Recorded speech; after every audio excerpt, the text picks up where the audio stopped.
Hello नमस्कार students, the target English classes YouTube channel आपका स्वागत करता है। तो स्टूडेंट्स, अपने कल के वीडियो में जो लास्ट वीडियो में अपने पढ़ रहे थे पेज नंबर 21 पे लॉस्ट स्प्रिंग में मैंने आपको जो बताया था, यानी अपने जो क्लास खत्म हुई थी उस टाइम जो एंड हुई थी कि श्रीमती जंग ने उस बच्चे को नाम पूछ लिया जिसका नाम था साहिब आलम। हालांकि वो बच्चा नहीं जानता है कि इस नाम का अर्थ क्या है, लेकिन वास्तविक अर्थ यह है कि लॉर्ड ऑफ यूनिवर्स यानी दुनिया का स्वामी उसका नाम है। हालांकि वो अगर नाम का अर्थ जान भी ले तो उसको विश्वास करना मुश्किल था। अब यहां से आगे बढ़ते हैं। Unaware of what is name, उसके नाम का अर्थ क्या है? अनअवेयर, अनजान, अनअवेयर, अनअवेयर सॉरी अनअवेयर, अनजान या अनभिज्ञ। रिप्रेजेंट अर्थ, अपने नाम के अर्थ से अनजान। Unaware of what his name represents, कि उसके नाम का अर्थ है या क्या अर्थ है, इस चीज से अनजान। ही roams the street with his friends, वह अपने मित्रों के साथ गलियों में roams,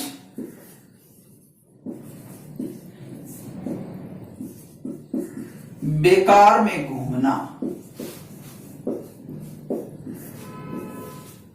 वह अपने नाम से अनजान या नाम के अर्थ से अनजान अपने दोस्तों के साथ वो गलियों में मंडराता रहता है, गलियों में घूमता रहता है।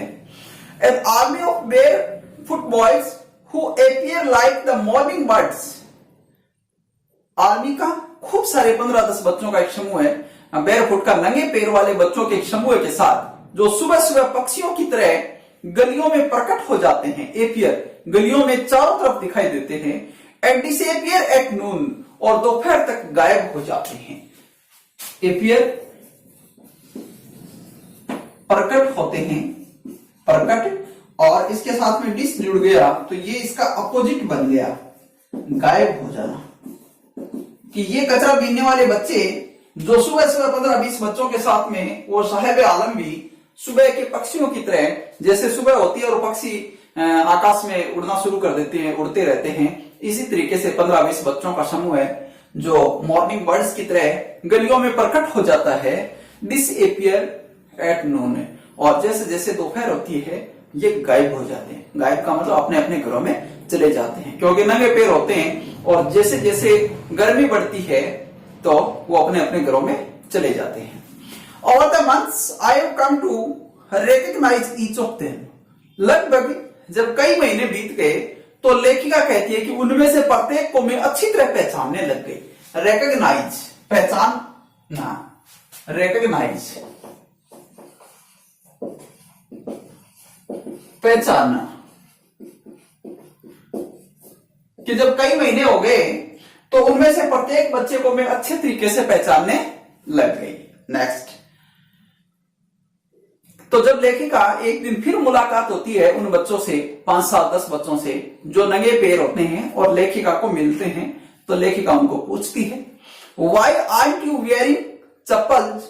आई आस्क वन, कि मैंने एक बच्चे को पूछती हूं, why aren't you wearing chappals? चप्पल का मतलब चप्पल जो अपने स्लीपर्स होती है, वेयरिंग का पहने हुए हो, कि आप चप्पल्स क्यों नहीं पहनते हो? आई आस्क वन, मैंने एक को पूछा कि आप चप्पल क्यों नहीं पहनते हो। तो वो बच्चा क्या जवाब देता है, देखो, my mother not bring them down from the cell, he answer simply. Answer simply, उन्होंने बड़े ही निर्दोषपूर्ण तरीके से, यानी एक बिल्कुल साधारण तरीके से, बिना शर्माए, बिना हिचकिचाए, बिल्कुल साधारण तरीके से उत्तर देता है, माई मदर, मेरी मां, डिडंट ब्रिंग देम डाउन, उनको नीचे नहीं उतारती है, फ्रॉम द सेल्फ, ताक,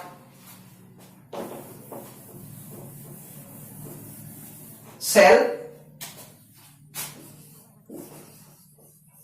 सेल्फ, ताक अपने घरों में यानी घर के कमरे में जो एक साइड में इस तरीके की कोई बनी हो जहां पर अपने सामान वगैरह ऊपर रखते हैं, या कई बार जैसे अपने बिस्तर वगैरह भी ऊपर रख देते हैं, तो इस तरीके की जो जगह बनी होती है जिसको अपने कहते हैं ताक। तो वो बच्चा कहता है, जब लेखिका पूछती है कि आप चप्पल क्यों नहीं पहनते हो, तो वो बच्चा कहता है, बिल्कुल साधारण तरीके से उत्तर देता है, सिंपली, बिल्कुल सिंपली आंसर, एस सिंपली, बिना शर्माए हिचकिचाए। और वो बच्चा कहता है कि मेरी माता चप्पलों को ताक पर से नीचे उतार करके नहीं देती है। My mother didn't bring them down from the shelf, he answer simply. उसने बिल्कुल साधारण तरीके से उत्तर देता है कि मेरी माता ने चप्पलों को ताक से नीचे उतार करके नहीं दिया था, इसलिए मैंने चप्पल नहीं पहन रखी है। इवन इफ, अब वो 5-7 बच्चे हैं, तो दूसरा बच्चा बोलता है, इवन इफ, यदि सी डिड, अगर वो ऐसा कर भी देती, कि अगर इसको, दूसरा बच्चा कह देता है कि अगर इसको इसकी मां चप्पल उतार करके दे भी देती, he will throw them off, वह चप्पल कहीं फेंक देता, कहीं खो देता। Adds another who is wearing shoes, दूसरा बच्चा बोलता है जिसने जूते पहन रखे थे या जूते पहने हुए हैं, देट डोंट मैच, जो एक जैसे नहीं है। जो 5-7 बच्चे थे, एक बच्चे को लेखिका कहती है जो नंगे पैर है कि आपने चप्पल क्यों नहीं पहन रखी है, तो वो बच्चा कहता है कि मेरी माँ मेरे को ताक पर से उतार कर नहीं देती है। तभी दूसरा बच्चा कहता है कि अगर इसकी माँ उतार करके दे भी दे तो ये चप्पलों को कहीं खो देगा।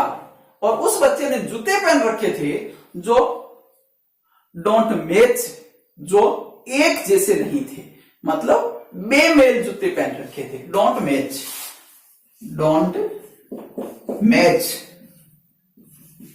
मैच का मतलब बेमेल, डोंट मैच, बेमेल टाइप के। बेमेल का मतलब एक जैसे जूते नहीं थे, हो सकता है दोनों अलग अलग कलर के हो, अलग अलग कंपनीज के हो, छोटे बड़े हो नंबर्स में, तो इस तरीके से उस बच्चे ने वो जूते पहन रखे थे। When I comment on it, और जब लेखिका कहती है कि मैं उसके जूतों पर जब मैंने कोई टिप्पणी की, टिप्पणी का मतलब लेखिका ने कहा कि आपने ऐसे जूते पहन रखे हैं, देखो एक जैसे नहीं है या छोटे बड़े हैं। लेखिका कहती है कि जब मैंने टिप्पणी की, he sponged his feet and say nothing, sponge का मतलब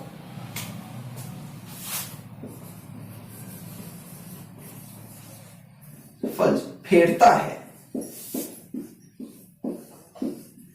तो वह बच्चा अपने पैरों को इधर उधर फेरता है और कुछ नहीं कहता है।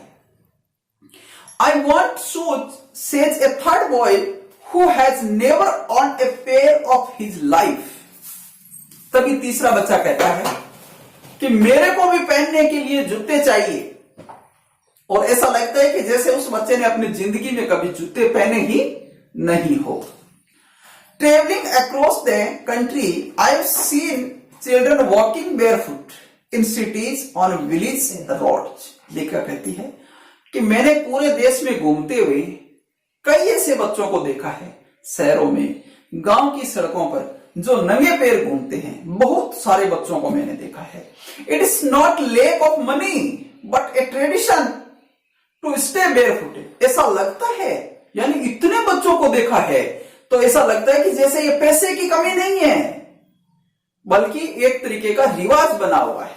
तो ये एक व्यंग्य है, एक तरीके की आयरनी है, सेटायर है ये समाज के, कि लोग है वो बच्चे इतने नंगे पैर घूमते हैं गांव में सड़कों पर, तो उनको देखकर ऐसा लगता है कि जैसे ये रिवाज बना हुआ है पैदल घूमने का, लेकिन एक्चुअल में ऐसा नहीं है।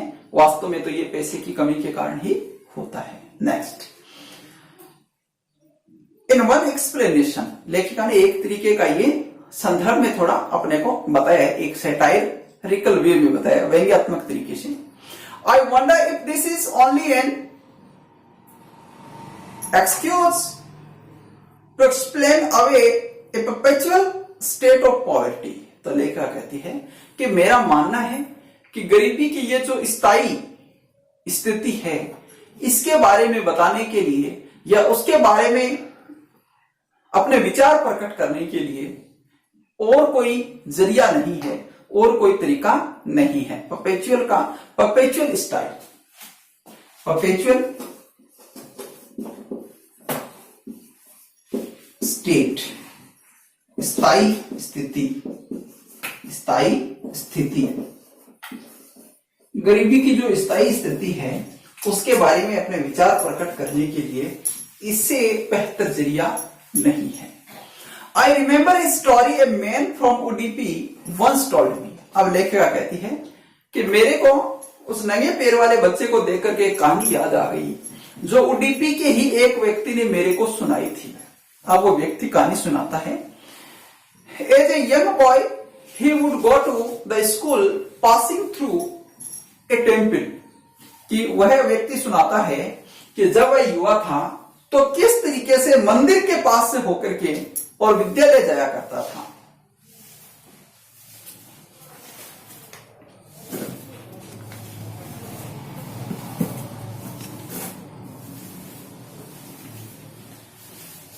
गोइंग स्कूल पास एन ओल्ड टेम्पल, जो एक पुराने मंदिर के पास से होकर के स्कूल जाता था। Where his father was a priest, और उस मंदिर में उसके पिताजी पुजारी हुआ करते थे। ये कहानी कौन बता रहा है? लेखिका को बता रहा है। कोई उडीपी का व्यक्ति लेखिका को सुनाता है कि जब वो युवा था, एज ए यंग मैन, या when he was a young, जब वह युवा था, he went to school past an old temple, वह एक पुराने मंदिर के पास से होकर के स्कूल जाया करता था। Where his father was a priest, और उस मंदिर में उसके पिताजी पुजारी हुआ करते थे। He would stop briefly at the temple and pray for a pair of shoes, और वह बताता है कि मैं डेली जब मंदिर के पास से गुजरता तो उससे पहले मंदिर में जाता और देवी मां के सामने हाथ जोड़ करके एक जोड़ी जूते प्राप्त करने के लिए प्रार्थना किया करता था। 30 years later, I visited his town and the temple. तो लेखिका कहती है कि 30 साल बाद जब मैं उसके कस्बे में गई और उस मंदिर का मैंने भ्रमण किया, which was now drowned in an air of desolation, जो अब बिल्कुल एक उजाड़ जगह बन चुका था। drown the air,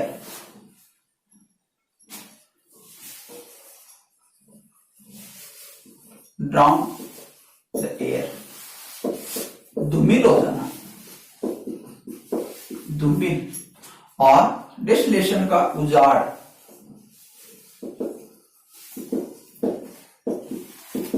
लेखक कहते हैं कि उस आदमी के बताने के 30 साल बाद जब मैंने इस स्थान का भ्रमण किया तो मैंने पाया कि वो मंदिर बिल्कुल धूमिल, समय के साथ साथ और उजाड़ हो गया था। In the backyard where lived a new priest, और उस मंदिर के पीछे वाली साइड में, पीछे के बैकयार्ड का मतलब पीछे की ओर, और एक नया पुजारी रहता था। There were red and white plastic chairs, और मैंने देखा कि वहां पे लाल और सफेद रंग की प्लास्टिक की कुर्सियां रखी हुई थी।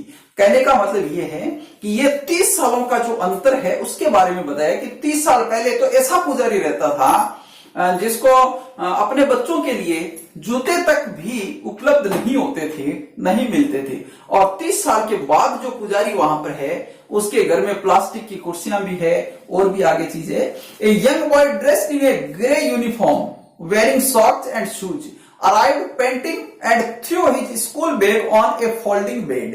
तो लेखक कहते हैं कि उसी समय वहां पे जब मैंने देखा कि लाल और सफेद रंग की कुर्सियां पड़ी हुई थी और एक बच्चा दौड़ता हुआ आता है जिसने ग्रे रंग की यूनिफॉर्म पहन रखी है, स्लेटी रंग की यूनिफॉर्म पहन रखी है, और आते ही, और उसने सॉक्स और शूज भी पहन रखे हैं, जुराब और जूते सब पहन रखे हैं, और आते ही उसने अपना जो बैग, जो स्कूल बैग है वो उतार करके फोल्डिंग बेड पे डाल दिया।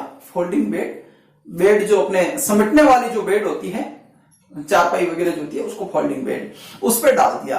लुकिंग एट द बॉय, तो लेखिका जब उस बच्चे को देखती है, I remembered the prayer another boy had made to the goddess when he had finally got a pair of shoes, कि जब मैंने उस बच्चे को देखा तो मेरे वो 30 साल पहले की कहानी याद आ गई कि एक बच्चा किस तरीके से देवी मां के सामने जूतों का जोड़ा प्राप्त करने के लिए प्रार्थना किया करता था, और अंत में उसको वो जूतों का जोड़ा मिल भी गया था।